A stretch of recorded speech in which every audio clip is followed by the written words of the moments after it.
आपको क्लियर हो चुका होगा, ये इलेक्ट्रॉन किसी शेल में से नहीं निकल रहा, ये एटम के शेल में से ये इलेक्ट्रॉन नहीं निकल रहा, ये न्यूक्लियस में से निकल रहा है।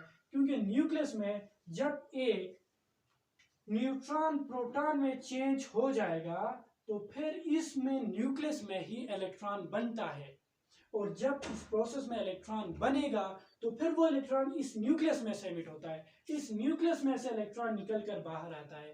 तो फिर ये जो इलेक्ट्रॉन निकलता है ये न्यूक्लियस में से आ रहा है, ये किसी शेल में से नहीं निकल रहा। ठीक, बिस्मिल्लाहिर्रहमानिर्रहीम, अस्सलाम वालेकुम फ्रेंड्स। आज की इस वीडियो में हम क्लास 10 के फिजिक्स का लास्ट चैप्टर में इंतहाई अहम टॉपिक डिस्कस कर रहे हैं, और वो टॉपिक है हमारे पास रेडियो एक्टिविटी। तो इस वीडियो में हम रेडियो एक्टिविटी को डिटेल के साथ पढ़ेंगे। रेडियो एक्टिविटी के प्रोसेस में होने वाले एमिशन यानी अल्फ़ा एमिशन, बीटा और गेमा एमिशन हम डिटेल से देखेंगे, और इसमें जितने भी कंसेप्ट होते हैं उन सब को हम जो है एक्सप्लेन करेंगे। तो सबसे पहले आते हैं रेडियो एक्टिविटी के डेफिनेशन की तरफ के रेडियो एक्टिविटी क्या बताता है। The spontaneous release of subatomic particles and gamma radiations by unstable nuclei in order to gain stability is called radioactivity. Radioactivity क्या चीज होती है? The spontaneous release of subatomic particles and gamma rays. Spontaneous release कहते हैं automatic, ठीक है, जो अपने आप जो है रिलीज हो, जो अपने आप जो है उसमें एमिशन हो। देखें, होता है ना, एक जो है हम अपनी मर्जी से करवाते हैं, और एक होता है कि वो अपने आप हो जाते हैं। तो रेडियो एक्टिविटी का ये जो प्रोसेस है ये अपने आप होता है, ठीक है, स्पॉन्टेनियस रिलीज है। अच्छा, तो इसमें क्या होता है? द स्पॉन्टेनियस रिलीज ऑफ सब एटॉमिक पार्टिकल्स एंड गेमा रेज। सब एटॉमिक पार्टिकल्स कौन से हैं?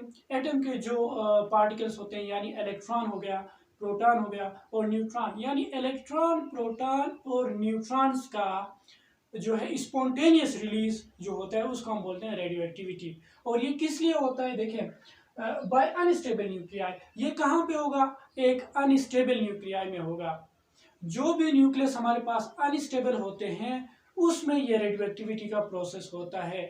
अनस्टेबल न्यूक्लियाई में जो है इन सब एटॉमिक पार्टिकल्स का एमिशन होता है, ठीक है। अब ये क्यों होता है? In order to gain stability. ये जो अनस्टेबल न्यूक्लियाई होते हैं ये स्टेबिलिटी पाने के लिए इन सब एटॉमिक पार्टिकल्स को एमिट करते हैं, और इस एमिशन के प्रोसेस को हम बोलते हैं रेडियो एक्टिविटी, ठीक है। एक मरतबा और रिपीट कर रहा हूँ, देखिए, रेडियो एक्टिविटी वो प्रोसेस है जहां पे एक अनस्टेबल न्यूक्लियस जो होता है वो सब एटॉमिक पार्टिकल्स यानी इलेक्ट्रॉन्स, प्रोटॉन्स और न्यूट्रॉन्स को एमिट करता है, क्योंकि वो स्टेबिलिटी पाना चाहता है, ठीक है। स्टेबिलिटी पाने के लिए एक अनस्टेबल न्यूक्लियाई का सब एटॉमिक पार्टिकल्स को एमिट करना क्या कहलाता है? रेडियो एक्टिविटी कहलाता है, ठीक है।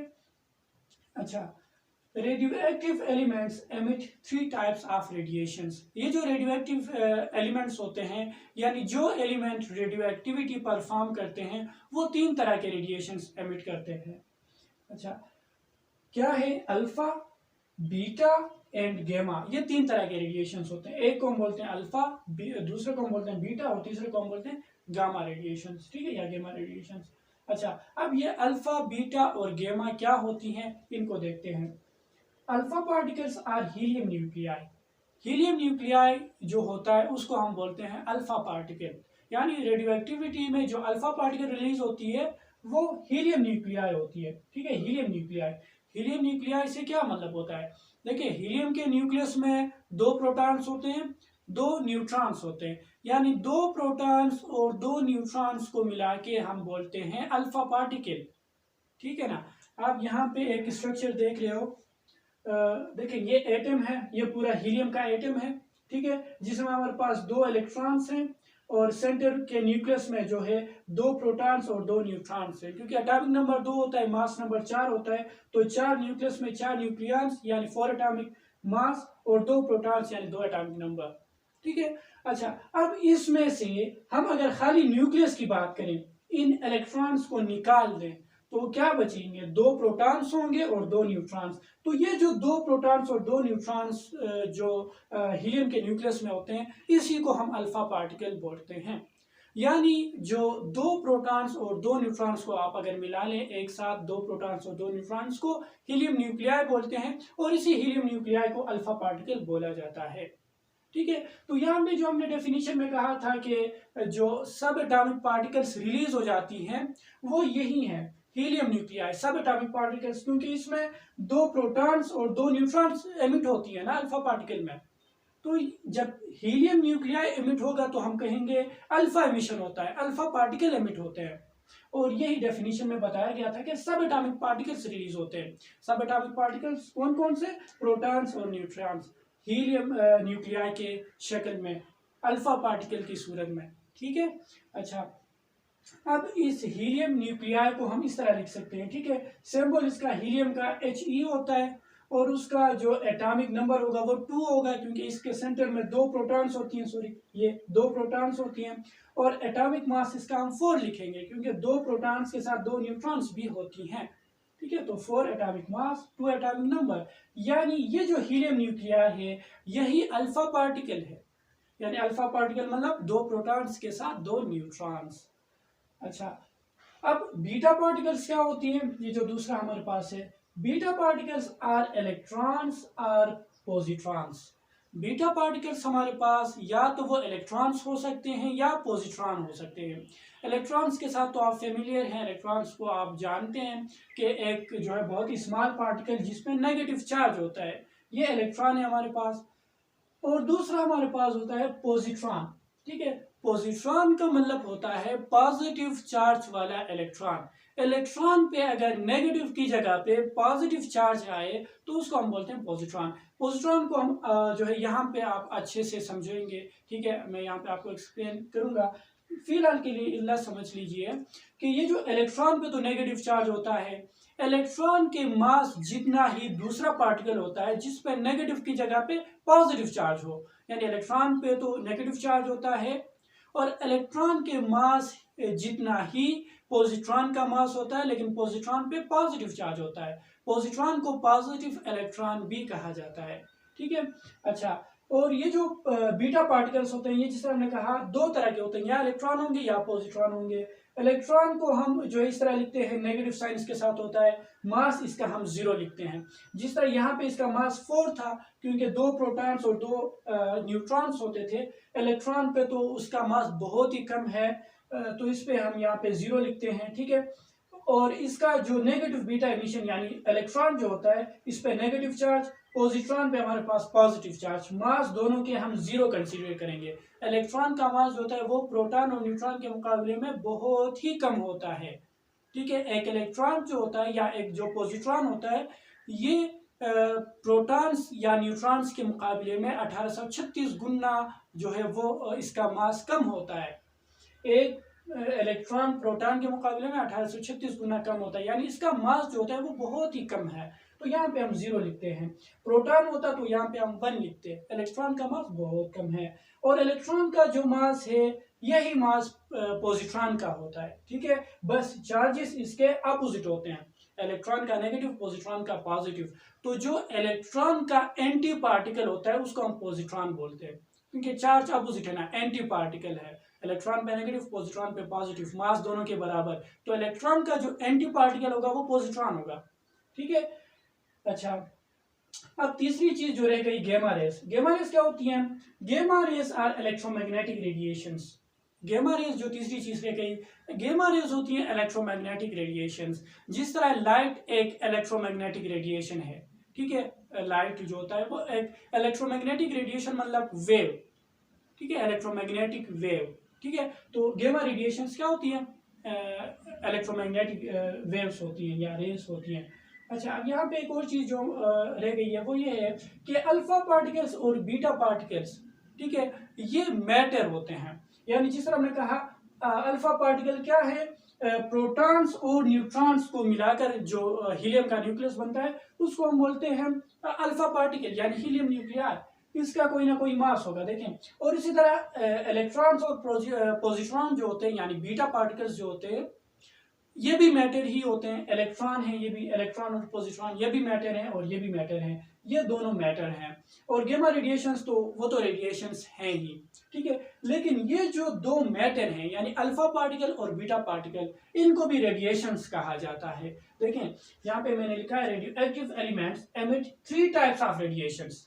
ये 3 तरह के रेडिएशन एमिट करते हैं। कौन कौन से? अल्फा, बीटा और गेमा।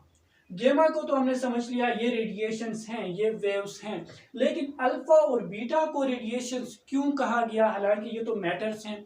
तो ये क्वेश्चन बनता है। तो इसका आंसर ये है कि ये जो अल्फा और बीटा पार्टिकल्स हैं ये दोनों चार्ज पार्टिकल्स हैं।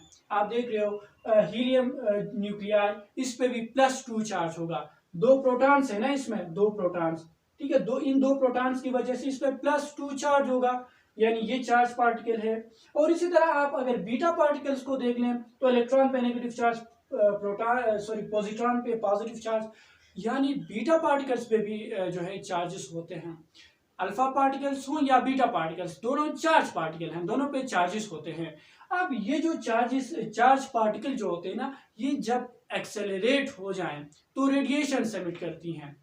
यूं समझ लीजिए कि ये अल्फा पार्टिकल और बीटा पार्टिकल्स जब बहुत ही हाई वेलोसिटी के साथ मूव करेंगे तो ये रेडिएशन की तरह बिहेव करने लग जाएंगे। यानी यूं समझें कि ये रेडिएशंस हैं, क्योंकि ये चार्ज पार्टिकल हैं, बहुत हाई वेलोसिटी के साथ मूव करते हैं। तो जब भी एक चार्ज पार्टिकल हाई वेलोसिटी के साथ मूव करेगा तो वो रेडिएशन की तरह बिहेव करेगा।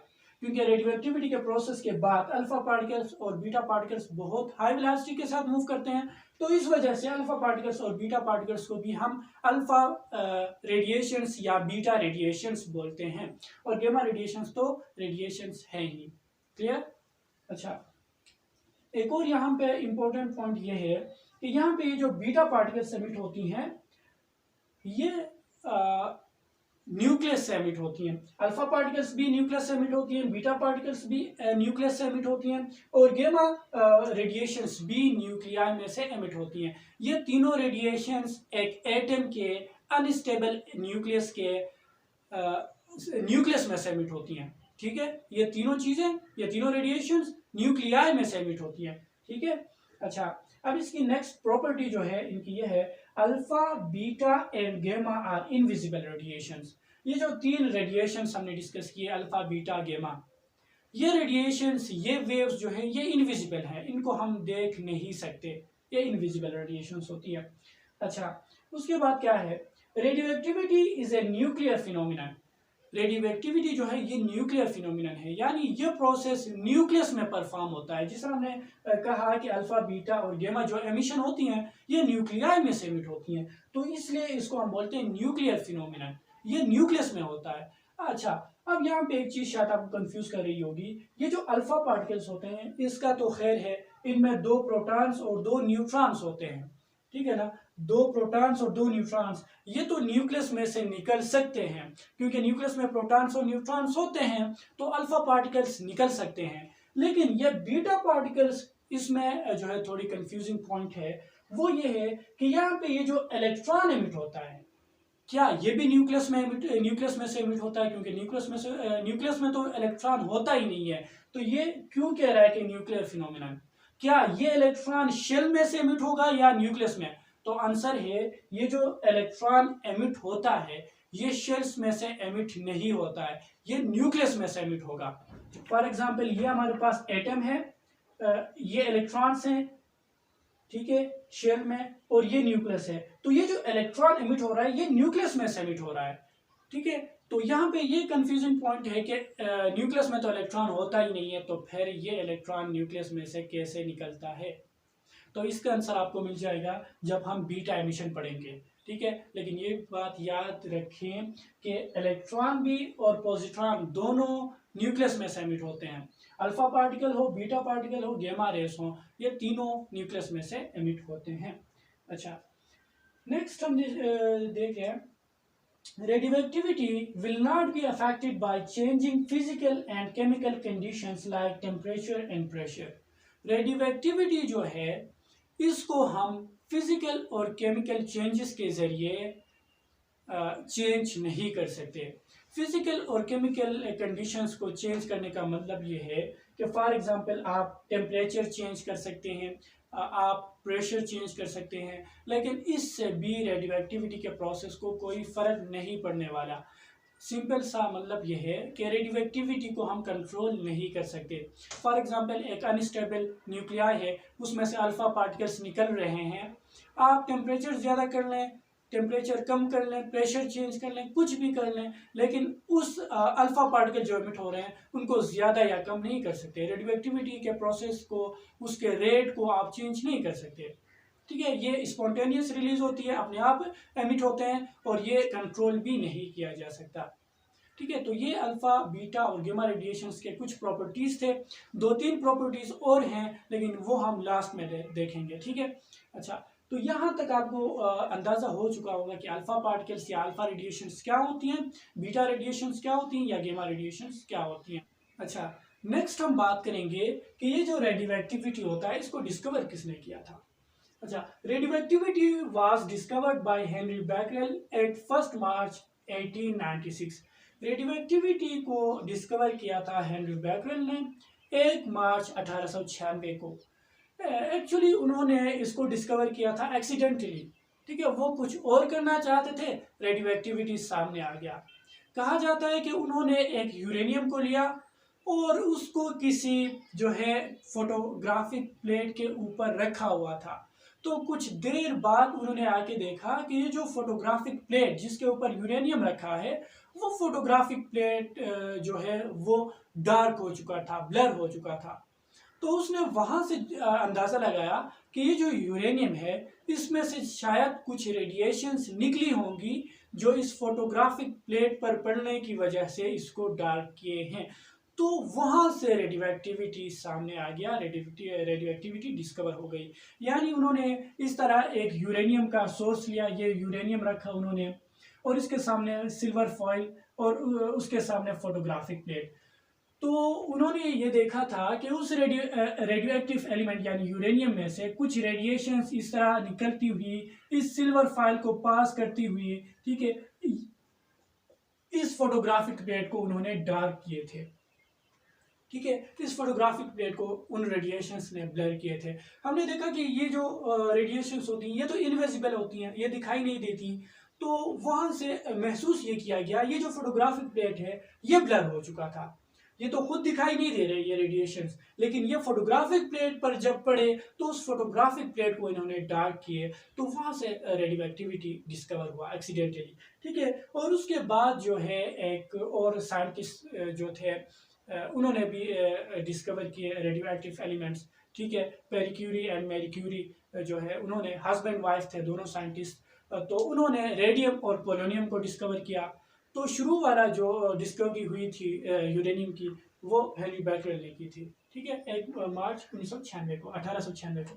अच्छा, तो इस तरह रेडियो एक्टिविटी डिस्कवर हुआ था। अच्छा, अब हम आते हैं इसके काज की तरफ कि रेडियो एक्टिविटी होता क्यों है। ठीक है ना, यानी जिसे हमने कहा था कि ये अनस्टेबल न्यूक्लियस में से होता है स्टेबिलिटी पाने के लिए। रेडियो एक्टिविटी का प्रोसेस क्यों होता है, हमने डेफिनेशन में कहा था कि ये अनस्टेबल न्यूक्लियाई में से होता है ताकि वो अनस्टेबल न्यूक्लियस जो है वो स्टेबिलिटी पा सके।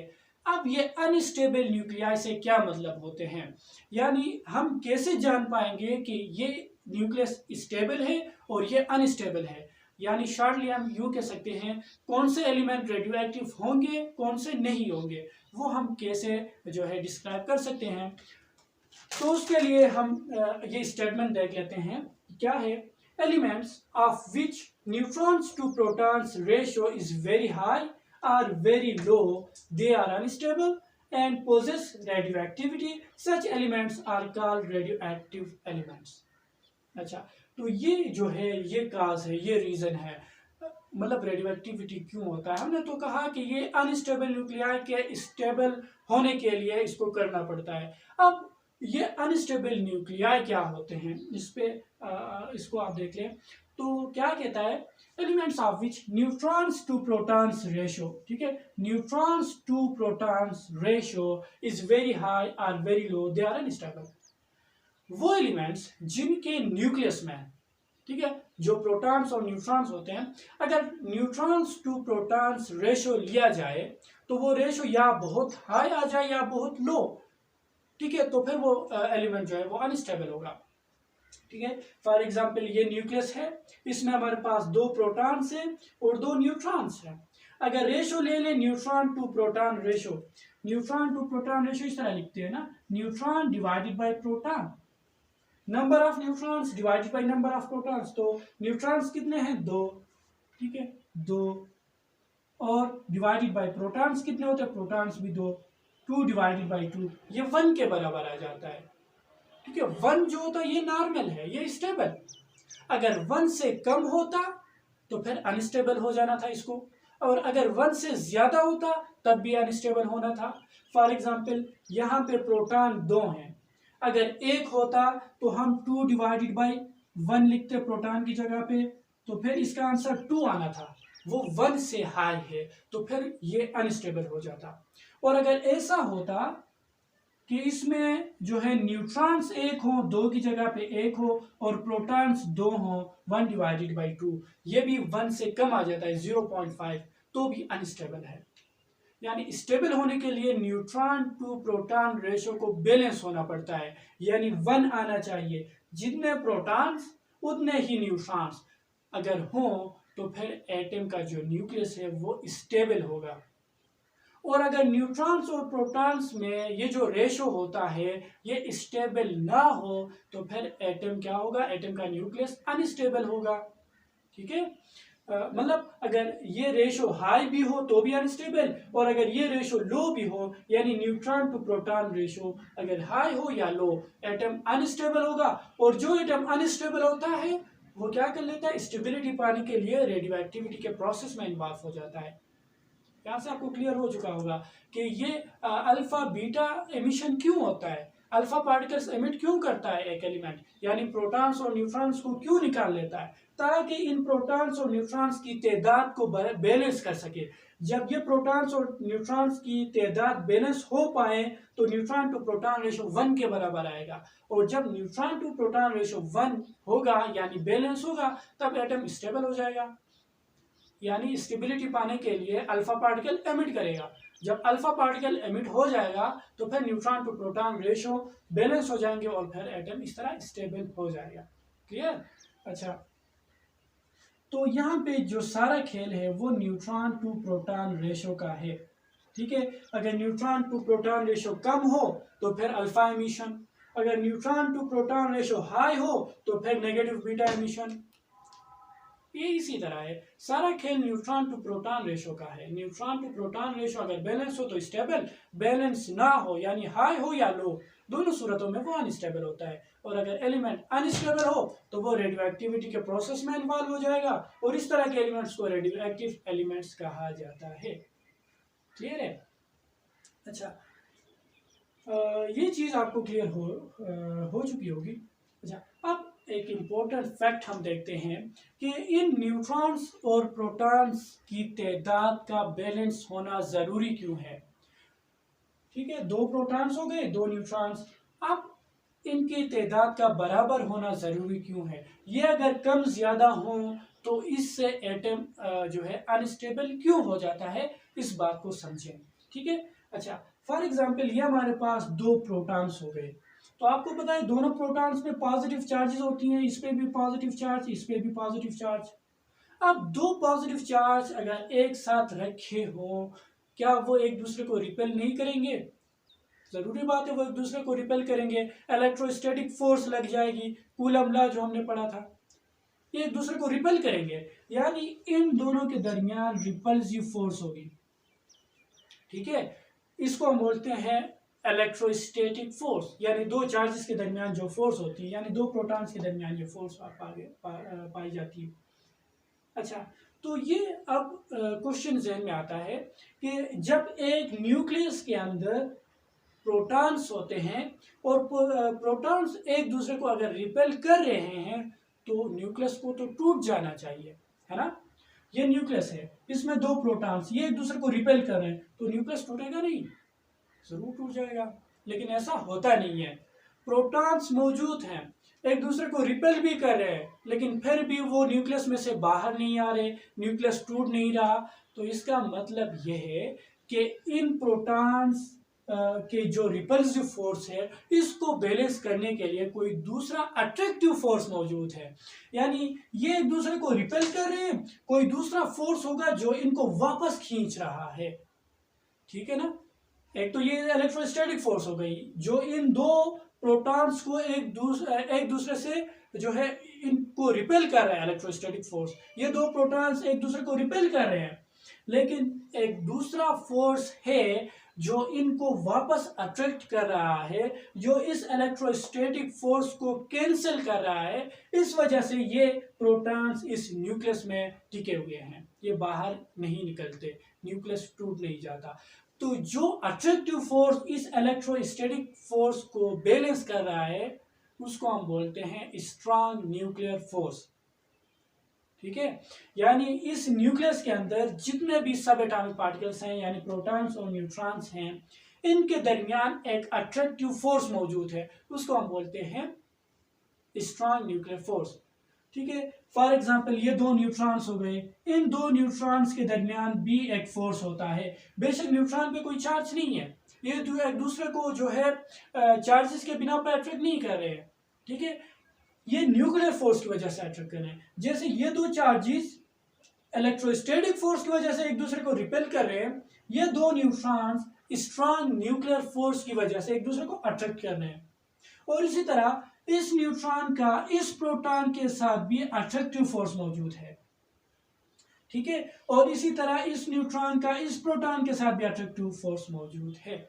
और इसी तरह ये न्यूट्रॉन इसको भी अट्रैक्ट कर रहा है और ये न्यूट्रॉन इसको भी अट्रैक्ट कर रहा है। यानी एक न्यूक्लियस में मौजूद तमाम जो प्रोटॉन्स और न्यूट्रॉन्स होते हैं वो सब एक दूसरे को अट्रैक्ट कर रहे हैं, और जो प्रोटॉन्स होते हैं वो आपस में एक दूसरे को रिपेल कर रहे हैं। और जब ये रिपल्सिव और अट्रैक्टिव फोर्स बराबर हो जाएगी तो फिर ये फोर्सेस जब बराबर होंगे तो फिर एटम जो है वो स्टेबल हो जाएगा। और इसी तरह हमने जिस तरह देखा कि न्यूट्रॉन न्यूट्रॉन को अट्रैक्ट कर रहा है, न्यूट्रॉन प्रोटॉन को अट्रैक्ट कर रहा है। ठीक है। इसी तरह ये जो दो प्रोटॉन्स हैं ये एक दूसरे को अट्रैक्ट भी कर रहे हैं न्यूक्लियर फोर्स की वजह से, स्ट्रॉन्ग न्यूक्लियर फोर्स की वजह से। इलेक्ट्रोस्टैटिक फोर्स की वजह से एक दूसरे को रिपेल कर रहे हैं, न्यूक्लियर फोर्स की वजह से अट्रैक्ट कर रहे हैं। तो आपने देखा इस न्यूक्लियस के अंदर दो तरह के फोर्सेस हैं। एक फोर्स क्या है, प्रोटॉन और दूसरे प्रोटॉन के दरमियान जो रिपल्सिव फोर्स है, जो चार्जेस की वजह से एक दूसरे को रिपेल कर रहे हैं, एक वो रिपल्सिव फोर्स। और दूसरा इन सब एटॉमिक पार्टिकल्स में जो स्ट्रॉन्ग न्यूक्लियर फोर्स की वजह से अट्रैक्टिव फोर्स मौजूद है। जब ये अट्रैक्टिव फोर्स उस रिपल्सिव फोर्स को बैलेंस करेगा तभी एटम नहीं टूटेगा, तभी न्यूक्लियस स्टेबल होगा। जो न्यूक्लियस होता है वो नहीं टूट पाएगा तब। और जब ये ना हो, सिर्फ रिपल्सिव फोर्स हो, तो फिर न्यूक्लियस टूट जाता है। ऐसा होगा ना। अच्छा, तो यहां से आपको आइडिया हो चुका होगा कि जब न्यूट्रॉन्स कम हो तो फिर ये रिपल्सिव फोर्स जो है वो ज्यादा हो जाएगा अट्रैक्टिव फोर्स के मुकाबले में, क्योंकि ये न्यूट्रॉन्स एक दूसरे को अट्रैक्ट कर रहे हैं, ये न्यूट्रॉन इसको अट्रैक्ट कर रहा है, ये इसको अट्रैक्ट कर रहा है, सब एक दूसरे को अट्रैक्ट कर रहे हैं। जब ये न्यूट्रॉन कम होंगे, प्रोटॉन ज्यादा होंगे, तो ये जो चार्जेस के दरमियान जो रिपल्सिव फोर्स है ये ज्यादा हो जाएगा। तो फिर एटम क्या हो जाएगा आपको खुद अंदाजा लगा लें, जब रिपल्सिव फोर्स ज्यादा होगी। और इसी तरह अगर ये प्रोटॉन कम हो, न्यूट्रॉन ज्यादा हो, तभी भी ये इशू हो जाएगा। ठीक है। ये एक फोर्स अगर ज्यादा हो जाए, चाहे वो इलेक्ट्रोस्टैटिक फोर्स ज्यादा हो जाता है या फिर न्यूक्लियर फोर्स, कोई भी अगर फोर्स ज्यादा हो जाए तो फिर एटम का जो न्यूक्लियस होता है वो स्टेबल नहीं रहेगा। एटम के न्यूक्लियस को स्टेबल होने के लिए इनमें जो रिपल्सिव फोर्स होता है और इनमें जो अट्रैक्टिव फोर्स होती है, इन सब को बराबर होना है, ताकि ये एक दूसरे के कैंसिल को इफेक्ट को कैंसिल करें और न्यूक्लियस जो है वो स्टेबल हो। ठीक है। तो ये दो तरह के फोर्सेस होते हैं, एक इलेक्ट्रोस्टैटिक फोर्स और दूसरा स्ट्रॉन्ग न्यूक्लियर फोर्स। जब ये दोनों बराबर हो जाएं तो फिर एटम का जो न्यूक्लियस होता है वो स्टेबल हो जाएगा। और ये दो फोर्सेस बराबर कब होंगे, जब प्रोटॉन और न्यूट्रॉन तादाद में बराबर होंगे। जब प्रोटॉन ज्यादा होंगे तो फिर इलेक्ट्रोस्टैटिक फोर्स ज्यादा हो जाएगी, तो फिर न्यूक्लियस स्टेबल नहीं रहेगा। और जब न्यूट्रॉन्स ज्यादा हों तो फिर भी जो है एक फोर्स न्यूक्लियर फोर्स ज्यादा हो जाएगा और फिर भी एटम स्टेबल नहीं रहेगा। क्लियर। अच्छा, तो इस तरह से न्यूट्रॉन्स और प्रोटॉन्स की तादाद बराबर होना ज़रूरी है एटम को स्टेबल बनाने के लिए। और अगर ये बराबर हो तो जितने भी न्यूट्रॉन्स उतने भी ही अगर प्रोटॉन्स हो तो ये 1 ही आएगा। और जब 1 आएगा आपका न्यूट्रॉन टू प्रोटॉन रेशियो, तभी एटम का जो न्यूक्लियस होता है वो स्टेबल हो जाएगा। इस वजह से यहाँ पे कहा गया है कि जब न्यूट्रॉन टू प्रोटॉन रेशियो बहुत हाई हो तो फिर एटम अनस्टेबल, या बहुत लो हो तो फिर भी एटम अनस्टेबल। स्टेबल होने के लिए न्यूट्रॉन टू प्रोटॉन रेशियो को 1 आना चाहिए, यानी आप यूं कह लें बैलेंस होना चाहिए। ठीक है, अच्छा, तो ये रीजन था। क्लियर? अच्छा, ओके। नेक्स्ट चीज जो है वो ये है, यहाँ पे स्टेबिलिटी बेल्ट, ये तो इसको हमने थोड़ा समझना है, इसमें के डिटेल में नहीं जाते। यहाँ पे हम यूं करते हैं, जिस तरह ने कहा न्यूट्रॉन और प्रोटॉन की तादाद, ठीक है, अगर न्यूट्रॉन प्रोटॉन के बराबर हो तो फिर एटम स्टेबल है। इसलिए हम ग्राफ में वर्टिकल पोजीशन में न्यूट्रॉन को लिखते हैं, हॉरिजॉन्टली प्रोटॉन्स को लिखते हैं। जब प्रोटॉन और न्यूट्रॉन बराबर हो तो एक स्ट्रेट लाइन बन जाएगा, और उस स्ट्रेट लाइन में जितने भी एलिमेंट्स आएंगे वो स्टेबल होंगे। ठीक है ना? लेकिन ये कंडीशन है सिर्फ और सिर्फ एटॉमिक नंबर 20 तक। एटॉमिक नंबर 1 से लेकर 20 तक जितने भी एलिमेंट्स हैं, अगर उनमें न्यूट्रॉन्स और प्रोटॉन्स की तादाद बराबर हो तो फिर वो स्टेबल हैं। ये जो हमने कहा कि न्यूट्रॉन टू प्रोटॉन रेशियो 1 के बराबर, यानी न्यूट्रॉन प्रोटॉन के बराबर अगर हो तो स्टेबल होता है, ये एटॉमिक नंबर 1 से लेकर 20 तक के लिए है। 20 के बाद ये कंडीशन चेंज हो जाती है, इसलिए मैंने यहाँ पे इस ग्राफ को शो किया।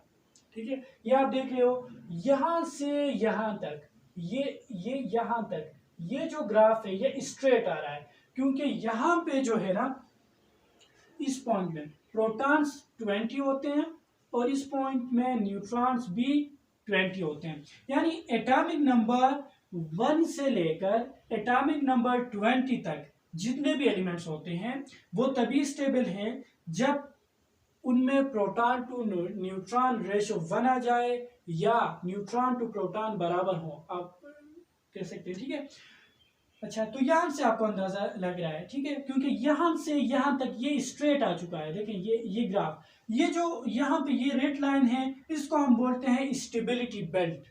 स्टेबिलिटी बेल्ट यानी जितने भी एलिमेंट्स इस बेल्ट में आएंगे वो स्टेबल होंगे। ठीक है ना, जितने भी एलिमेंट्स इस बेल्ट के अंदर आएंगे वो स्टेबल होंगे, और जो एलिमेंट्स इसके नीचे रह जाएंगे, ठीक है, इसके नीचे रह जाएंगे या इसके ऊपर आएंगे वो अनस्टेबल होंगे। जो इस बेल्ट के ऊपर आएंगे उनका neutron to proton ratio high होगा तो फिर अनस्टेबल, और जो इस बेल्ट के नीचे आएंगे उनका न्यूट्रॉन टू प्रोटॉन रेशियो लो होगा तो भी अनस्टेबल। स्टेबल होने के लिए एक एलिमेंट को इस बेल्ट में आना पड़ेगा। ठीक है, अच्छा, तो ये बेल्ट आप देख रहे हो एटॉमिक नंबर 1 से 20 तक बिल्कुल स्ट्रेट है। इसका मतलब ये है कि 1 से लेकर 20 तक जितने भी एलिमेंट्स हैं उनमें अगर प्रोटॉन्स और न्यूट्रॉन्स की तादाद बराबर हो तो स्टेबल है, और अगर बराबर ना हो, प्रोटॉन ज्यादा हो तो फिर वो इस रीजन में आएगा, न्यूट्रॉन ज्यादा हो तो फिर इस रीजन में आएगा। दोनों सूरतों में अनस्टेबल। न्यूट्रॉन्स और प्रोटॉन्स की तादाद अगर बराबर हो तो ही वो स्टेबल हैं, लेकिन कहाँ? एटॉमिक नंबर 1 से 20 तक। एटॉमिक नंबर 20 के बाद ये कंडीशन चेंज हो जाती है। किस तरह चेंज हो जाती है? 20 के बाद आप देख रहे हो ये बेल्ट थोड़ा ऊपर आया हुआ है, यहां से यहां तक स्ट्रेट, यहां से फिर ऊपर आया है। इसका मतलब ये है कि एटॉमिक नंबर 20 के बाद जितने भी एलिमेंट्स आते हैं वो तभी स्टेबल होंगे जब उनमें न्यूट्रॉन्स की तादाद प्रोटॉन के मुकाबले में थोड़े ज्यादा हो। एटॉमिक नंबर 20 के बाद वो एलिमेंट्स स्टेबल होंगे जिनमें न्यूट्रॉन की तादाद प्रोटॉन के मुकाबले में थोड़े ज्यादा हो। ठीक है, इस वजह से इसके बाद ये बेल्ट थोड़ा ऊपर आया है। ठीक है, न्यूट्रॉन्स की तादाद थोड़ा ज्यादा चाहिए स्टेबिलिटी के लिए, बहुत ज्यादा नहीं। यहाँ पे लिखा जब बहुत ज्यादा हो तो अनस्टेबल है, 20 के बाद थोड़े अगर ज्यादा हो तो फिर वो स्टेबल होगा, जब बहुत ही ज्यादा होंगे तो फिर वो इस रीजन में आएंगे तो अनस्टेबल। यानी थोड़े ज्यादा होने चाहिए न्यूट्रॉन्स। ठीक है, 20 के बाद, एटॉमिक नंबर 20 के बाद। अच्छा, तो ये शायद आपको क्लियर हो चुका होगा। एटॉमिक नंबर 1 से 20 तक एलिमेंट्स वही स्टेबल होते हैं जिनमें न्यूट्रॉन टू प्रोटॉन रेशो 1 आ जाए, या आप यूं कह सकते हैं जब न्यूट्रॉन्स प्रोटॉन्स के बराबर हो। और 20 के बाद वही एलिमेंट्स स्टेबल होते हैं जिनमें न्यूट्रॉन्स की तादाद प्रोटॉन्स के मुकाबले में थोड़े ज्यादा हो, ठीक है, तो वो स्टेबल होते हैं। अच्छा, तो ये यहाँ तक हमने देखा कि रेडियो एक्टिविटी क्या होती है, रेडियो एक्टिविटी के प्रोसेस में एमिट होने वाले रेडिएशंस कौन से हैं और उनके क्या प्रॉपर्टीज़ हैं, और रेडियो एक्टिविटी क्या होती है और इसके काजेस क्या हैं, और इसके साथ साथ हमने स्टेबिलिटी बेल्ट तक सारा कुछ देख लिया।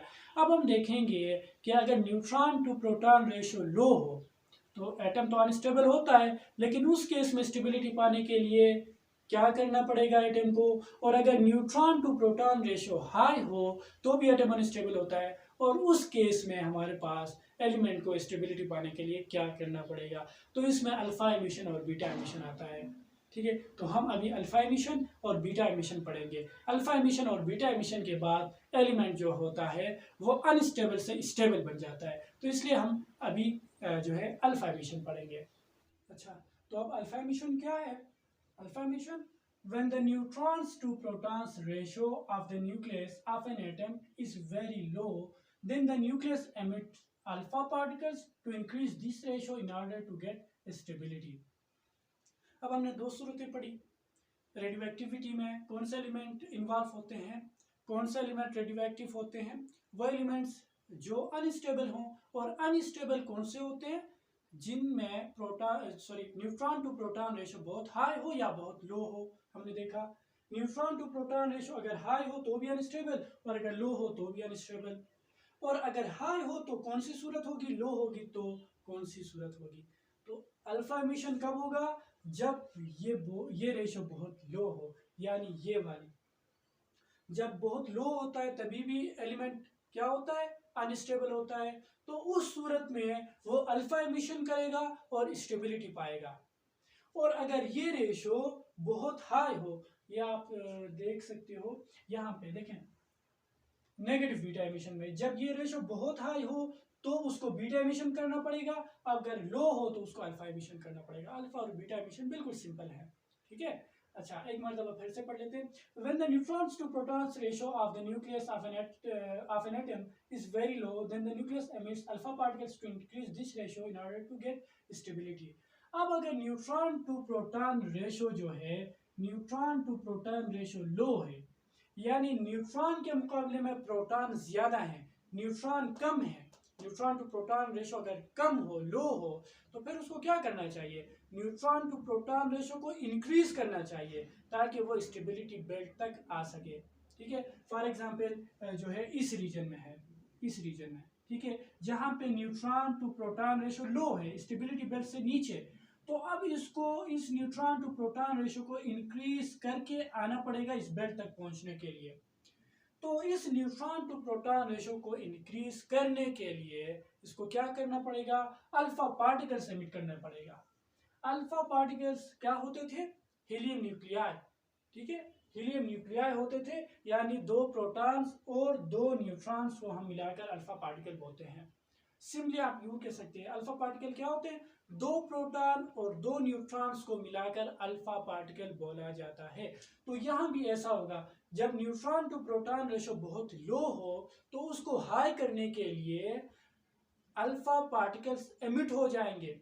जब अल्फा पार्टिकल्स यानी दो प्रोटॉन्स और दो न्यूट्रॉन्स एमिट होंगे तो फिर neutron to proton ratio increase हो जाएगा, और इस तरह एलिमेंट जो है वो स्टेबिलिटी की तरफ आ जाएगा, ठीक है। अच्छा, it occurs at the nuclei with higher atomic number. ये जो अल्फा एमिशन होती है ये हायर एटॉमिक नंबर वाले एलिमेंट्स में होता है, यानी 83 के बाद जो एलिमेंट्स होते हैं ना, यानी एटॉमिक नंबर जो होता है Z, वो अगर 83 से ज्यादा हो, ठीक है, 83 से अगर ज्यादा हो तो उसमें अल्फा एमिशन होगा। अल्फा एमिशन कहाँ होता है, किस एलिमेंट्स में होते हैं, 83 के बाद जितने भी एलिमेंट्स आते हैं, क्योंकि 83 के बाद जितने भी एलिमेंट्स हैं ना वो अनस्टेबल हैं। 83 के बाद आपको कोई एलिमेंट ऐसा नहीं मिलेगा जो स्टेबल हो। 83 के बाद सारे के सारे अनस्टेबल हैं। इस वजह से इस स्टेबिलिटी बेल्ट में आप देख रहे हो, ये जो आखिरी लिमिट है स्टेबिलिटी बेल्ट का, ये लाई करता है 83 एटॉमिक नंबर पे। 83 एटॉमिक नंबर तक एलिमेंट स्टेबल हो सकते हैं, अनस्टेबल हो सकते हैं। 83 के बाद कोई भी एलिमेंट स्टेबल नहीं है। 83 एटॉमिक नंबर लास्ट लिमिट है इसका, ठीक है। 83 से नीचे कुछ स्टेबल होंगे जो इस स्टेबिलिटी बेल्ट में आएंगे, और जो इसके ऊपर या नीचे होंगे वो अनस्टेबल होंगे। लेकिन 83 के बाद स्टेबिलिटी बेल्ट है ही नहीं, 83 के बाद सारे के सारे अनस्टेबल हैं, क्योंकि 83 के बाद जितने भी एटॉमिक नंबर्स वाले एटम्स आते हैं उनमें जो है न्यूट्रॉन टू प्रोटॉन रेशो कम होता है। तो इस वजह से इस न्यूट्रॉन टू प्रोटॉन रेशो को इंक्रीज करने के लिए, स्टेबिलिटी पाने के लिए उनको अल्फा एमिशन करना पड़ता है। इस वजह से 83 के बाद जितने भी हमारे पास एटम्स आते हैं वो सारे के सारे रेडियो एक्टिव होते हैं। ये बात आपको कई जगह समझाई जाती है कि 83 के बाद सारे रेडियो एक्टिव होते हैं।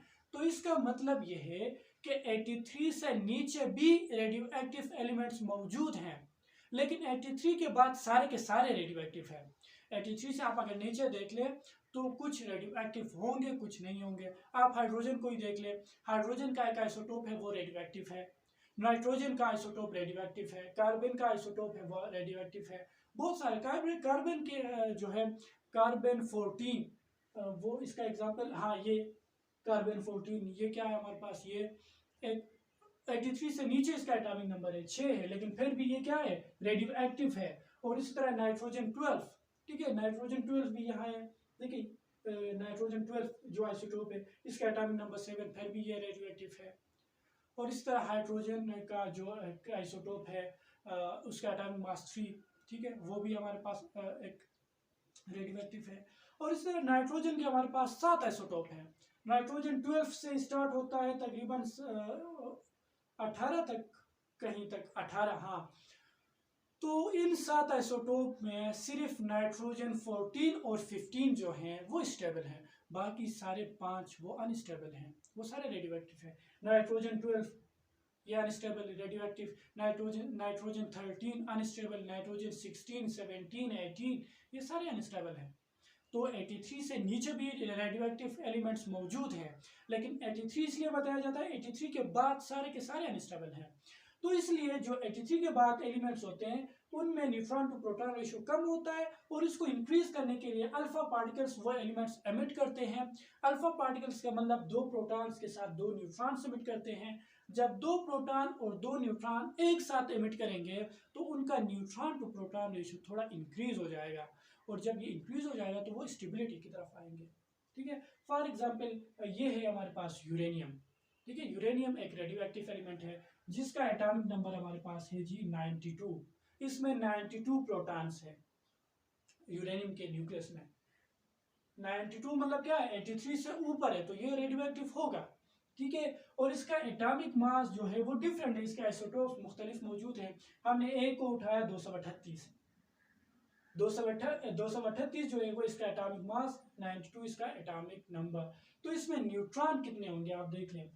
न्यूट्रॉन्स होंगे इसमें, अगर प्रोटॉन्स 92, प्रोटॉन्स और न्यूट्रॉन्स मिला के 238, तो न्यूट्रॉन्स कितने होंगे, इसमें से इसको माइनस कर लें, 8 में से 2 गया तो 6, 3 में से 23 में से अगर 9 माइनस हो जाता है तो फिर 9 10 14, ठीक है, 146। यूरेनियम में 146 न्यूट्रॉन होते हैं, और प्रोटॉन तो यहाँ लिखा है 92 होते हैं। 92 प्रोटॉन, 146 न्यूट्रॉन। तो आपको क्या लग रहा है, ये अनस्टेबल है कि स्टेबल है? ये अनस्टेबल क्यों है? क्योंकि इनमें जो न्यूट्रॉन की तादाद है वो प्रोटॉन के मुकाबले में उतने ज्यादा नहीं है जितने के होने चाहिए, ठीक है। बेशक न्यूट्रॉन जो है वो प्रोटॉन के मुकाबले में ज्यादा हैं, काफी ज्यादा है। 146 जो है वो 92 के मुकाबले में काफी ज्यादा है, लेकिन उतना काफी नहीं है जितना कि होना चाहिए। यानी न्यूट्रॉन्स को जो है वो 146 से भी थोड़ा ज्यादा होना चाहिए था, समझ रहे हो। यानी जिस तरह हमने यहाँ पे स्टेबिलिटी बेल्ट में हमने कहा था, यहाँ पे इसके बाद जो है वो न्यूट्रॉन्स को थोड़ा ज्यादा होना पड़ता है। तो यहाँ भी थोड़ा ज्यादा है, लेकिन उतना नहीं है जो इस स्टेबिलिटी बेल्ट तक आ सके। उतना ज़्यादा नहीं है, ठीक है। तो इस वजह से यहाँ पे न्यूट्रॉन टू प्रोटॉन रेशियो जो है वो लो है, 1 से तो ज़्यादा है, ठीक है, लेकिन 1 से ज़्यादा है, ये 1.6 अगर हो तो फिर ये स्टेबल होता है, लेकिन ये 1.6 नहीं आ रहा है, कम है, ठीक है। तो फिर इस रेशो को इंक्रीज करने के लिए, अभी कम है, ये helium particle helium nuclei emit करेगा, यानी अल्फा पार्टिकल एमिट करेगा। जब अल्फा पार्टिकल एमिशन हो जाएगी तो फिर आप देख सकते हो ये स्टेबिलिटी की तरफ आ रहा है। देखें, अल्फा पार्टिकल एमिट की, हीलियम न्यूक्लियाई एमिट की, तो 2 प्रोटॉन्स एमिट हो जाएंगे, क्योंकि हीलियम यानी अल्फा पार्टिकल में 2 प्रोटॉन होते थे, तो इसमें से अगर 2 प्रोटॉन्स निकल जाएं तो फिर 90 की जगह पे 92 की जगह पे 90 प्रोटॉन्स रहेंगे। पहले 92 थे, 2 प्रोटॉन्स निकल गए, 90 रह गए। अब ये 90 अगर एटॉमिक नंबर रह जाएगा तो क्या ये यूरेनियम ही रहेगा? नहीं, अगर एटॉमिक नंबर चेंज हो तो एलिमेंट भी चेंज हो जाता है, ठीक है। तो जो 90 एटॉमिक नंबर है ये किसका है? थोरियम का है। यानी यूरेनियम जो है, यूरेनियम हीलियम न्यूक्लियस एमिट करने के बाद थोरियम में चेंज हो गया, क्योंकि इसमें से प्रोटॉन्स 2 निकल गए, और जब प्रोटॉन्स चेंज होंगे यानी एटॉमिक नंबर अगर चेंज होगा तो एलिमेंट्स तो फिर चेंज होना ही है, ठीक है ना। अच्छा, तो ये अब थोरियम बन गई। और इसी तरह इस 238 में से 4 एटॉमिक मास यूनिट जो है इस हीलियम के साथ चला गया, 2 प्रोटॉन्स और 2 न्यूट्रॉन्स निकल गए ना, तो एटॉमिक मास 4 कम हो जाएगा। 238 में से 4 अगर निकल गया तो 234 रह गया, यानी इस थोरियम का एटॉमिक नंबर 20 और इसका atomic mass 234।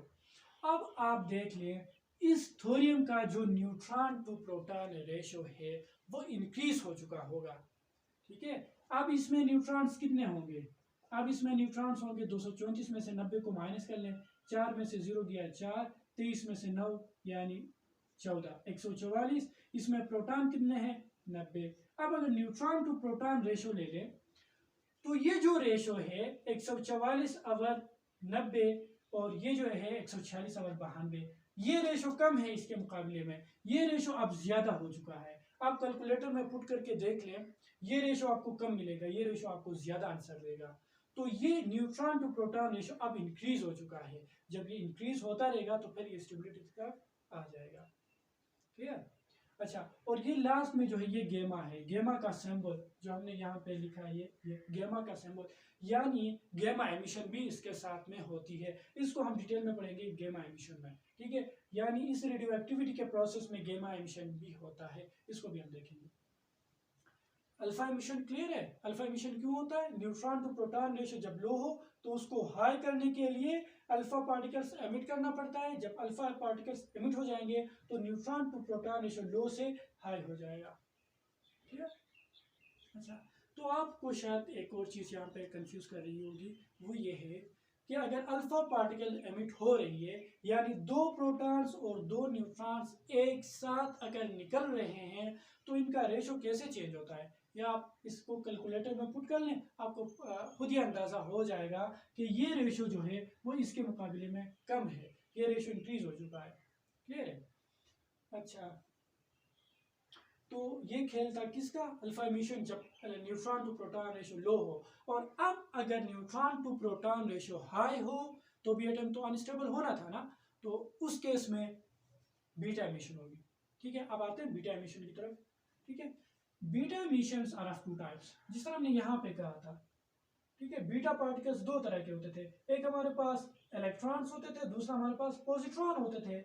Electrons negative charge का होता है, इसलिए इसको हम बोलते हैं नेगेटिव बीटा एमिशन, बीटा के ऊपर नेगेटिव साइन, और पॉजिट्रॉन पे पॉजिटिव चार्ज तो बीटा के ऊपर पॉजिटिव चार्ज, तो इसको हम बोलते हैं पॉजिटिव बीटा एमिशन। यानी इलेक्ट्रॉन अगर एमिट हो तो उसको हम बोलते हैं नेगेटिव बीटा एमिशन, और पॉजिट्रॉन अगर एमिट हो तो उसको हम बोलते हैं पॉजिटिव बीटा एमिशन। तो यहाँ पे हमारे पास ये 2 टाइप्स हैं बीटा एमिशन के, एक हमारे पास क्या है? नेगेटिव बीटा एमिशन, दूसरा हमारे पास है पॉजिटिव बीटा एमिशन। तो पहले देखते हैं नेगेटिव बीटा एमिशन क्या होता है। When the neutrons to protons ratio is very high, then neutrons converts into protons to reduce this ratio. और अगर न्यूट्रॉन जो हैं वो प्रोटॉन के मुकाबले में बहुत ज़्यादा हो, यानी न्यूट्रॉन टू प्रोटॉन रेशियो बहुत हाई हो, तो फिर क्या होगा? एक न्यूट्रॉन जो है वो प्रोटॉन में चेंज हो जाएगा। न्यूट्रॉन है ना, न्यूट्रॉन जो है वो प्रोटॉन में चेंज हो जाएगा, तो फिर एक प्रोटॉन ज्यादा हो जाएगी, एक न्यूट्रॉन कम होगा, तो फिर न्यूट्रॉन की तादाद प्रोटॉन के मुकाबले में थोड़े कम हो जाएंगे। तो इस तरह ये न्यूट्रॉन टू प्रोटॉन रेशो कम हो जाएगा। ठीक है। अच्छा, जब न्यूट्रॉन टू प्रोटॉन रेशो बहुत हाई हो, जब न्यूट्रॉन टू प्रोटॉन रेशो बहुत हाई हो, तो इस रेशो को कम करने के लिए एक न्यूट्रॉन प्रोटॉन में चेंज हो जाएगा। जब न्यूट्रॉन प्रोटॉन में चेंज हो जाएगा तो फिर यहाँ पे एक प्रोटॉन बढ़ेगा और एक न्यूट्रॉन कम हो जाएगा। तो इस तरह न्यूट्रॉन्स की तादाद प्रोटॉन्स के मुकाबले में कम हो जाएगी और फिर न्यूट्रॉन टू प्रोटॉन रेशो कम होगा और फिर एटम स्टेबिलिटी की तरफ आ जाएगा। क्लियर? अच्छा, अब इस रिएक्शन को थोड़ा समझते हैं, इसमें होता क्या है। बेसिकली ये हमारे पास एक न्यूट्रॉन है जिसका हमारे पास जिसका मास हमारे पास 1 होगा। एक न्यूट्रॉन का एटॉमिक मास 1 एटॉमिक यूनिट होता है। प्रोटॉन का मास 1 एटॉमिक मास यूनिट होता है। और इस तरह इलेक्ट्रॉन का मास 0 होता है। हमने यहाँ पे भी कहा था इलेक्ट्रॉन का जो मास है वो 0 होता है और प्रोटॉन का जो मास होता है वो 1 mu और इस तरह न्यूट्रॉन का मास भी 1 mu। तो यहाँ पे ये न्यूट्रॉन है, इसका मास 1 एटॉमिक मास यूनिट और इस पे चार्ज 0। नीचे जो है ये हम चार्ज को लिखते हैं यानी प्रोटॉन की तादाद को लिखते हैं यहाँ पे। ठीक है ना, जिस तरह एटम्स में हम एटॉमिक नंबर लिखते हैं, नंबर ऑफ प्रोटॉन्स। ठीक है, ये इसका 92 एटॉमिक नंबर है यानी प्रोटॉन्स इसमें 92 हैं। तो इस तरह यहाँ पे प्रोटॉन्स है ही नहीं तो 0 लिखेंगे यानी इस पे चार्ज इसमें 0 है, प्रोटॉन 0 है। ठीक है। अच्छा, अब अगर ये न्यूट्रॉन प्रोटॉन में चेंज हो जाता है तो फिर ये जो 1 एटॉमिक मास यूनिट है ये प्रोटॉन के पास आ गया। ठीक है, लेकिन ये प्रोटॉन भी तो आपको पता है +1 चार्ज होता है, प्रोटॉन पे +1 चार्ज होता है और यहाँ पे चार्ज 0 था। जब न्यूट्रॉन जो है वो प्रोटॉन में कन्वर्ट होता है तो बेशक मास वही है, इसमें कोई मसला नहीं है, मास 1 था, 1 आ गया प्रोटॉन का, लेकिन ये तो 0 था, इस पे +1 चार्ज, ये कंफ्यूज कर रहा है। तो इस वजह से यहाँ पे एक इलेक्ट्रॉन भी एमिट हो जाएगा ताकि इस चार्ज को वो बैलेंस कर सके। यानी इस प्रोटॉन के साथ एक इलेक्ट्रॉन भी बनेगा। तो फिर आप देख रहे हो इस इलेक्ट्रॉन पे नेगेटिव चार्ज, इस प्रोटॉन पे पॉजिटिव चार्ज, ये दोनों अगर मिल जाएं तो +1 -1 0। शुरू में भी 0 था, अब प्रोटॉन और इलेक्ट्रॉन बन गए तो फिर इन पे भी जो चार्ज होता है इनको आप एड अप कर लें, +1 -1 वापस से 0। तो ये जो इलेक्ट्रॉन एमिट होता है ये इस चार्ज को बैलेंस करने के लिए, क्योंकि जब न्यूट्रॉन प्रोटॉन में चेंज होगा तो फिर प्रोटॉन में तो +1 चार्ज आना है, तो फिर इस +1 चार्ज को कैंसिल करके इसके 0 को बैलेंस करने के लिए इलेक्ट्रॉन भी बनता है। तो उस पे नेगेटिव चार्ज और मास तो प्रोटॉन ने ले गया तो इलेक्ट्रॉन पे तो चार्ज 0, सॉरी मास की बात कर रहा हूँ, चार्ज ये +1 इस पे -1 बैलेंस हो गए 0। और ये जो प्रोटॉन का मास है वो 1 ऑलरेडी जो न्यूट्रॉन का मास था, अब इलेक्ट्रॉन के लिए मास बचा ही नहीं तो 0 लिखेंगे। तो 1 + 0 1 +1 -1 0। ठीक है, इलेक्ट्रॉन का मास इंतहाई कम होता है, मैंने शुरू में भी बताया था, 0 के बराबर आप 0 mu लिखते हैं इसको। ठीक है। अच्छा, तो इस तरह एक न्यूट्रॉन प्रोटॉन में कन्वर्ट हो जाएगा। जब न्यूट्रॉन प्रोटॉन में कन्वर्ट हो जाएगा तो उसके साथ एक इलेक्ट्रॉन भी बनेगा। इलेक्ट्रॉन क्यों बनता है? ताकि वो चार्ज को बैलेंस कर सके। और चार्ज कैसे बैलेंस होता है? इस तरह +1 -1 वापस से 0 आना है। ठीक है। अच्छा, तो इस रिएक्शन को आप देखें, यहाँ पे हमारे पास कार्बन का 14 वाला आइसोटोप है, कार्बन 14। कार्बन का जो एटॉमिक नंबर है, यानी कार्बन में प्रोटॉन कितने होते हैं? 6, ये देखें 6 लिखा है। और न्यूट्रॉन कितने हैं? इस केस में 14 एटॉमिक मास है, 14 में से 6 गया तो 8। Neutron 8, proton 6। तो हमने कहा था 20 से नीचे जितने भी एटॉमिक नंबर वाले एटम्स हैं उनमें प्रोटॉन और न्यूट्रॉन्स की तादाद को बराबर होना चाहिए स्टेबिलिटी के लिए। यहाँ पे तो न्यूट्रॉन ज्यादा है ना, 8 हैं, यानी neutron to proton ratio high है। ठीक है ना, 1 से ग्रेटर है। तो इसलिए न्यूट्रॉन टू प्रोटॉन रेशो को बैलेंस करने के लिए एक न्यूट्रॉन अगर प्रोटॉन में कन्वर्ट हो जाए तो फिर ये रेशो बैलेंस हो जाएगा। ठीक है, कैसे? अब इसमें से एक न्यूट्रॉन जो है वो प्रोटॉन में चेंज हो गया। ठीक है, जब एक न्यूट्रॉन इस कार्बन 14 के न्यूक्लियस में एक न्यूट्रॉन प्रोटॉन में चेंज हो जाएगा तो प्रोटॉन 6 थे पहले से ही, एक प्रोटॉन और आ गया तो फिर 7 बनेगा। प्रोटॉन 7 हो गए तो 7 एटॉमिक नंबर जो है वो नाइट्रोजन को होता है, नाइट्रोजन का होता है, इसलिए कार्बन जो है वो नाइट्रोजन में चेंज हो गया क्योंकि एटॉमिक नंबर एक बढ़ा। एक क्यों बढ़ा? क्योंकि न्यूट्रॉन जो था वो प्रोटॉन में चेंज हो गया। अब प्रोटॉन एक बढ़ता है तो एटॉमिक नंबर भी एक बढ़ेगा, और एटॉमिक नंबर जब बढ़ता है तो कार्बन से नाइट्रोजन बन गया। अच्छा, अब इस केस में देख लें, नाइट्रोजन का एटॉमिक नंबर 7, उसका एटॉमिक मास 14। ठीक है, अब इसमें जो है हमारे पास नाइट्रोजन का आप न्यूट्रॉन्स देख लें कितने होते हैं। न्यूट्रॉन्स 14 में से 7 माइनस कर लें, 7 न्यूट्रॉन्स बचे। और प्रोटॉन्स कितने होते हैं? 7। प्रोटॉन्स भी 7 नाइट्रोजन में और न्यूट्रॉन्स भी 7। अब 7 और 7 बराबर हो गए तो फिर ये अब बैलेंस हो चुका है इसका न्यूट्रॉन टू प्रोटॉन रेशियो। अब ये स्टेबल हो गया। क्लियर? और जब इसमें प्रोटॉन न्यूट्रॉन जब प्रोटॉन में चेंज होगा तो फिर इलेक्ट्रॉन हमने कहा था वो निकलता है, और इसी के साथ गेमा एमिशन भी होता है, गेमा रेडिएशंस भी निकलती है। ठीक है, अब ये जो इलेक्ट्रॉन निकला है इसको हम बोलते हैं नेगेटिव बीटा एमिशन। ठीक है, यानी इस प्रोसेस में हमारे पास नेगेटिव बीटा एमिशन हो गई है। ठीक है, इसमें अब नेगेटिव बीटा एमिशन हो गई है, और ये जो पार्टिकल है इसको हम बोलते हैं नेगेटिव बीटा पार्टिकल। ठीक है, ये बीटा पार्टिकल है, या आप इनको बीटा रेडिएशंस भी बोलते हैं। जो हमने सेकंड टाइप पढ़ा था बीटा रेडिएशंस, वो यही है। इलेक्ट्रॉन्स जो हमने कहा था इलेक्ट्रॉन से मिट होते हैं। अब आपको क्लियर हो चुका होगा ये इलेक्ट्रॉन किसी शेल में से नहीं निकल रहा, ये एटम के शेल में से ये इलेक्ट्रॉन नहीं निकल रहा, ये न्यूक्लियस में से निकल रहा है। क्योंकि न्यूक्लियस में जब एक न्यूट्रॉन प्रोटॉन में चेंज हो जाएगा तो फिर इसमें न्यूक्लियस में ही इलेक्ट्रॉन बनता है, और जब इस प्रोसेस में इलेक्ट्रॉन बनेगा तो फिर वो इलेक्ट्रॉन इस न्यूक्लियस में से एमिट होता है, इस न्यूक्लियस में से इलेक्ट्रॉन निकलकर बाहर आता है। तो फिर ये जो इलेक्ट्रॉन निकलता है ये न्यूक्लियस में से आ रहा है, ये किसी शेल में से नहीं निकल रहा। ठीक है, तो ये हमारे पास नेगेटिव बीटा एमिशन। और पॉजिटिव बीटा एमिशन क्या होती है वो भी देख लें। अच्छा, और एक चीज मैं आपको बता दूं, ये एटॉमिक मास में कोई फर्क नहीं आएगा। ठीक है, यहाँ पे प्रोटॉन न्यूट्रॉन अगर प्रोटॉन में कन्वर्ट हो रहा है तो प्रोटॉन एक ज्यादा हो जाएगा और एटॉमिक नंबर एक बढ़ेगा, लेकिन एटॉमिक मास वही के वही रहते हैं, क्योंकि 7 प्रोटॉन 7 न्यूट्रॉन आ गए अब तो फिर वापस से 14। एटॉमिक मास पे फर्क नहीं पड़ेगा। न्यूट्रॉन जब प्रोटॉन में चेंज होगा तो एटॉमिक मास पे फर्क नहीं पड़ेगा, फर्क एटॉमिक नंबर पे पड़ता है। ठीक है, अच्छा, अब सेकंड टाइप है positive beta emission. Positive beta emission क्या होती है? when neutron to proton ratio is very low then proton converts into neutrons to increase this ratio। यहाँ पे हमने कहा था जब न्यूट्रॉन टू प्रोटॉन रेशो जो है वो हाई हो तो फिर क्या करना पड़ता है, न्यूट्रॉन को प्रोटॉन में कन्वर्ट होना पड़ता है, और अगर neutron to proton ratio low हो तो फिर जो है प्रोटॉन को न्यूट्रॉन में कन्वर्ट होना पड़ेगा इस रेशो को इंक्रीज करने के लिए। प्रोटॉन अगर न्यूट्रॉन में कन्वर्ट हो जाएगा तो न्यूट्रॉन की तादाद एक बढ़ेगी तो फिर neutron to proton ratio high हो जाएगा और इस तरह एटम स्टेबल होगा। क्लियर?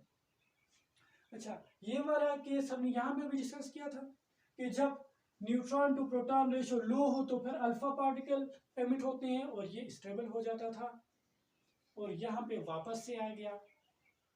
तो आप देख सकते हो कि यहाँ पे हमने एक चीज कही थी कि अल्फा एमिशन कहाँ पे होता है, जब एटॉमिक नंबर 83 से ज्यादा हो।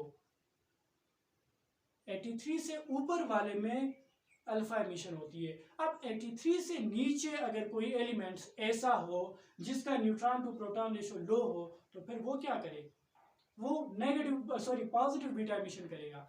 यानी 83 से ऊपर अगर neutron to proton ratio low हो तो फिर अल्फा एमिशन, और अगर 83 से नीचे न्यूट्रॉन टू प्रोटॉन रेशियो लो हो तो फिर पॉजिटिव बीटा एमिशन। क्लियर। और इस केस में क्या होगा, अगर न्यूट्रॉन टू प्रोटॉन रेशियो लो है यानी न्यूट्रॉन्स प्रोटॉन के मुकाबले में कम है, तो फिर जो है प्रोटॉन न्यूट्रॉन में कन्वर्ट होगा, और जब प्रोटॉन न्यूट्रॉन में कन्वर्ट हो जाएगा तो फिर एक प्रोटॉन कम होगा, एक न्यूट्रॉन ज्यादा होगा, तो फिर neutron to proton ratio increase हो जाएगी और एटम स्टेबिलिटी की तरफ आ जाएगा। क्लियर।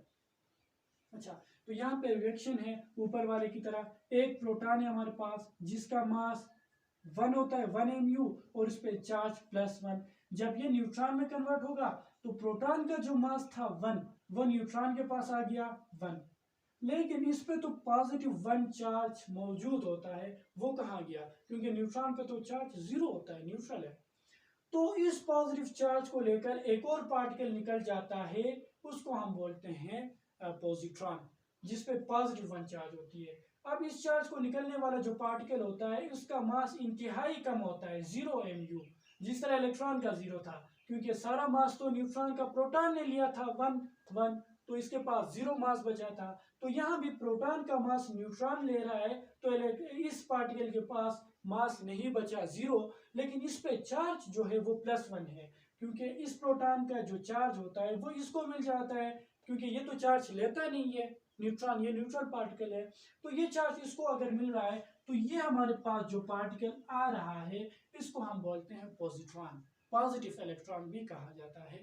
अच्छा, तो इस तरह अगर न्यूट्रॉन टू प्रोटॉन रेशियो लो हो तो फिर प्रोटॉन न्यूट्रॉन में कन्वर्ट हो जाएगा, और इस तरह इसको हाई करके एटम स्टेबिलिटी पा सकता है, और इस प्रोसेस में पॉजिट्रॉन भी एमिट होता है। इसका एक एग्जांपल है हमारे पास नाइट्रोजन 12।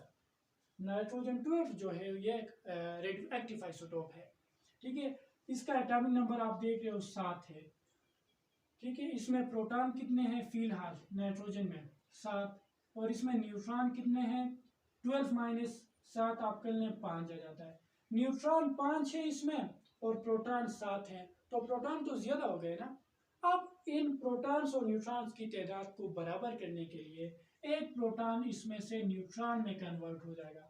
जब एक प्रोटॉन न्यूट्रॉन में कन्वर्ट होगा, प्रोटॉन एक कम हो जाएगा, 7 में से 6 रहेंगे, न्यूट्रॉन एक बढ़कर 5 से 6 बनेगा, तो दोनों 6-6 बैलेंस हो जाएंगे, ठीक है। अब यहाँ से जो है एक प्रोटॉन न्यूट्रॉन में कन्वर्ट हो गया, तो ये 7 में से 6 आ गया, क्योंकि एक प्रोटॉन तो न्यूट्रॉन में कन्वर्ट हो गया, एटॉमिक नंबर 1 गिरा, तो ये 6 बन गया, और 6 एटॉमिक नंबर तो कार्बन का होता है, इसलिए ये नाइट्रोजन से कार्बन बना, और एटॉमिक मास 12 था 12 है, जिस तरह ऊपर 14 था 14 रहता है, इस तरह एटॉमिक मास 12 और 12। और इसी तरह इस जो है प्रोटॉन का न्यूट्रॉन में चेंज होने के बाद एक पॉजिट्रॉन एमिट होता है, और ये हमारे पास है वो बीटा पार्टिकल, ठीक है, पॉजिटिव बीटा एमिशन, और इसके साथ गामा रेडिएशंस भी एमिट होती हैं।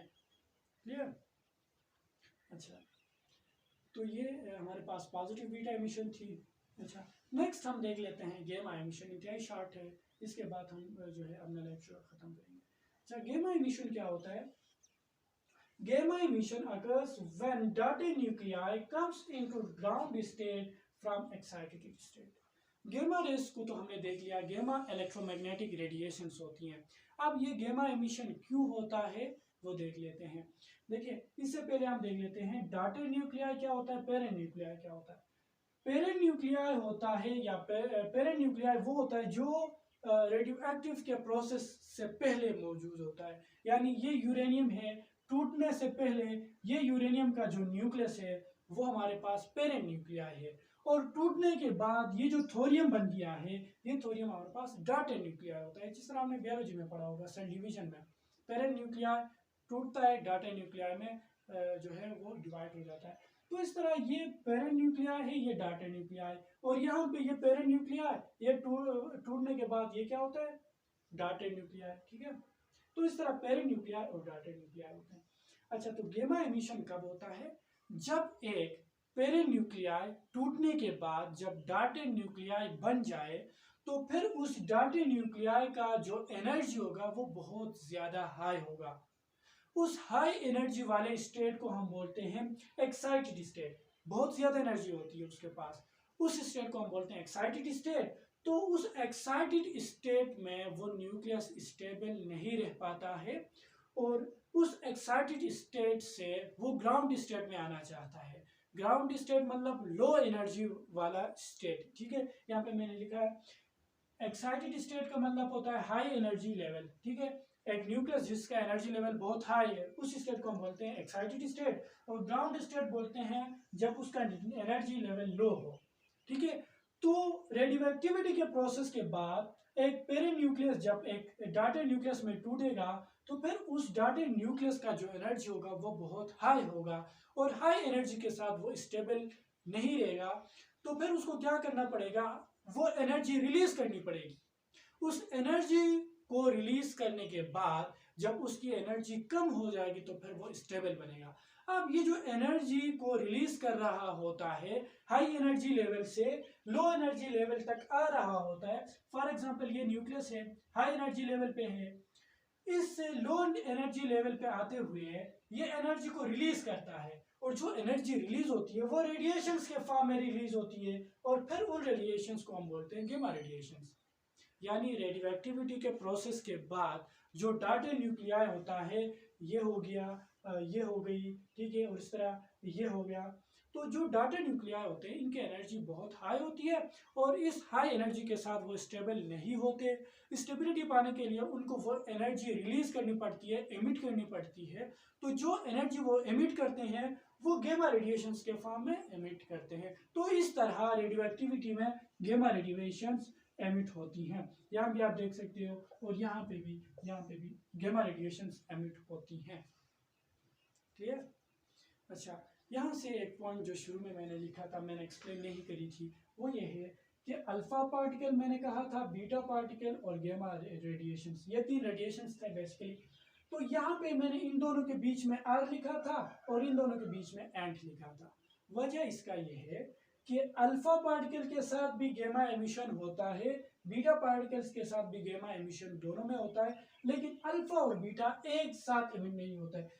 या ये पार्टिकल एमिट होगा या ये पार्टिकल एमिट होगा, लेकिन इन दोनों के साथ ये पार्टिकल एमिट होते हैं, सॉरी ये रेडिएशंस गेमा। आप खुद देख सकते हो कि जब अल्फा एमिशन होता है तो उसमें भी गेमा रेडिएशंस निकलते हैं। जब बीटा, नेगेटिव बीटा हो चाहे पॉजिटिव, दोनों में हमारे पास गेमा रेडिएशंस निकलते हैं। यानी गेमा रेडिएशंस अल्फा के साथ भी होते हैं, बीटा के साथ भी होते हैं, लेकिन अल्फा और बीटा एक साथ नहीं होते। अल्फा कब होता है ये तो आपको पता चल गया, बीटा, पॉजिटिव बीटा कब होता है, नेगेटिव बीटा कब होता है वो भी आपको पता चल चुका है। दोनों अलग अलग केसेस में होते हैं, तो एक साथ तो इनका निकलना मुश्किल हो जाता है, मुश्किल नहीं, होता ही नहीं है, ठीक है। तो इस वजह से अल्फा और बीटा एक साथ तो निकलेंगे नहीं। हाँ, अलबत्ता अल्फा के साथ गेमा रेडिएशंस निकलेंगे, बीटा के साथ भी गेमा रेडिएशंस निकलेंगे। इस वजह से मैंने यहाँ पे आर लिखा था। इसका मतलब ये है कि या तो अल्फा पार्टिकल एमिट होगी या बीटा, लेकिन अल्फा हो या बीटा दोनों के साथ गेमा तो एमिट होना ही है। ठीक है, इसके बाद इनकी चंद प्रॉपर्टीज देख लेते हैं, उसके बाद हम अपना लेक्चर जो है खत्म करेंगे। एक प्रॉपर्टी का आपको अंदाजा हो ही चुका होगा कि हम कहते हैं कि deflection of these raise in electric and magnetic field. आप अल्फा, बीटा और गेमा पार्टिकल्स को किसी जो है एक इलेक्ट्रिक फील्ड में रखें या मैग्नेटिक फील्ड में रखें, क्या इनमें डिफ्लेक्शन हो जाएगी, या आप खुद अंदाजा लगा सकते हैं। आप मान लें किसी जो है इलेक्ट्रिक फील्ड में रखते हैं तो क्या इफेक्ट होगा। मैं ये मिटा रहा हूँ, आपने लिखा हुआ है शायद, ठीक है, थोड़ा समझाने के लिए। ठीक, अच्छा, फॉर एग्जांपल यहाँ से तीन तरह की रेडिएशंस आ रही हैं, ठीक है। ये एक रेडिएशंस, इसको हम बोलते हैं अल्फा फॉर एग्जांपल, और दूसरे को हम बीटा कंसीडर कर लेते हैं, ये दूसरा बीटा रेडिएशन है, और तीसरा हम कंसीडर कर लेते हैं गेमा रेडिएशंस, ठीक है। अगर हम इन तीन रेडिएशंस को किसी इलेक्ट्रिक फील्ड में रखें, ठीक है, फॉर एग्जांपल ये हमारे पास प्लस प्लेट है और ये हमारे पास नेगेटिव प्लेट है, तो आपको क्या लगता है इस इलेक्ट्रिक फील्ड में से गुजरने के बाद इनके पाथ में कोई चेंज आएगा कि नहीं। ये तीनों एक साथ जा रहे होते हैं, क्या इस इलेक्ट्रिक फील्ड में से गुजरने के बाद इनमें कोई डिफ्लेक्शन आएगा, ये आप खुद बता सकते हैं। क्योंकि अल्फा पार्टिकल में तो हमने कहा था कि +2 चार्ज होता है, 2 प्रोटॉन होते हैं, तो ये अल्फा पार्टिकल इसमें +2 चार्ज होता है। तो फिर ये इसके बाद इस तरफ मुड़ जाएगा, नेगेटिव प्लेट की तरफ आएगा। पॉजिटिव चार्ज है ना, नेगेटिव अट्रैक्ट करेगा, नीचे आएगा। और इसी तरह गेमा रेडिएशंस, ये तो न्यूट्रल होते हैं, इस पर कोई चार्ज होता ही नहीं है, तो ये इसी तरह स्ट्रेट लाइन में गुजर जाएगा। और बीटा, बीटा हमने देखा कि नेगेटिव इलेक्ट्रॉन्स होती हैं, तो फिर ये ऊपर जाएंगे, पॉजिटिव की तरफ अट्रैक्ट होंगे। तो फिर इलेक्ट्रिक फील्ड में से गुजरने के बाद गेमा रेडिएशंस स्ट्रेट जाती हैं, इनमें कोई फर्क नहीं पड़ता क्योंकि इस पे चार्ज होता ही नहीं है। अल्फा पे हमारे पास +2 चार्ज होता है, तो फिर ये नेगेटिव की तरफ आती है, नेगेटिव प्लेट। और बीटा पे नेगेटिव चार्ज होगा तो फिर ये पॉजिटिव की तरफ मुड़ जाती है।